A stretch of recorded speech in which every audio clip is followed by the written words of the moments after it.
passion will tango all night long. ফুটবলের ভাষায় আর্জেন্টিনাকে বলা হয় ট্যাঙ্গোর দল, আর এই ট্যাঙ্গো নাচের মতোই ছন্দময় তাদের খেলা। সেই ছন্দের ভিত গড়ে দিয়েছে এক রণকৌশল 4-4-2 ফরমেশন। বিগত কয়েক বছরে এই ফরমেশন দিয়েই আর্জেন্টিনা তৈরি করেছে এক ভয়ঙ্কর ব্যালেন্স টিম। ডিফেন্সে স্থিরতা, মিডফিল্ডের নিয়ন্ত্রণ আর আক্রমণে ধার সব একসাথে। আর এই তিন স্তরের সংযোগস্থলই আছে আর্জেন্টিনার সবচেয়ে বড় শক্তি মিডফিল্ড। অন্যান্য দল যেখানে আক্রমণ ভাগেই সবচেয়ে বড় অস্ত্র, সেখানে আর্জেন্টিনার আত্মা লুকিয়ে আছে মাঝমাঠে। চারজন মিডফিল্ডার যখন স্কাউনির পরিকল্পনায় মাঠে নামে, তখন তারা শুধু বল পাস করে না, পুরো ম্যাচের গতি, ছন্দ এবং প্রবাহ নিয়ন্ত্রণ করে ফেলে।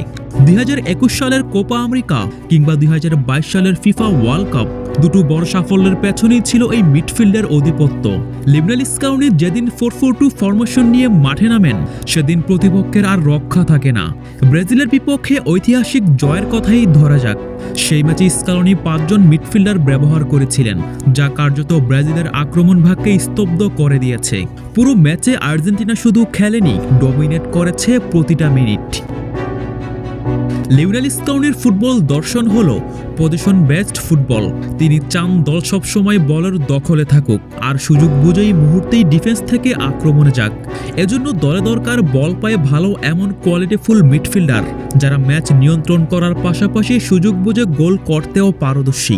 2022 সালের বিশ্বকাপে রদ্রিগো দি পল, লিয়ান্দ্রো প্যারাদেস, এক্সকাল প্যালাসিওসদের সাথে পেয়েছিলেন তরুণ এনজো ফার্নান্দেস, অ্যালেক্সিস ম্যাক অ্যালিস্টারদের মতন মিডফিল্ডার। এরা শুধু মিডফিল্ডার ছিলেন না, ছিল টিমের ইঞ্জিন রুম।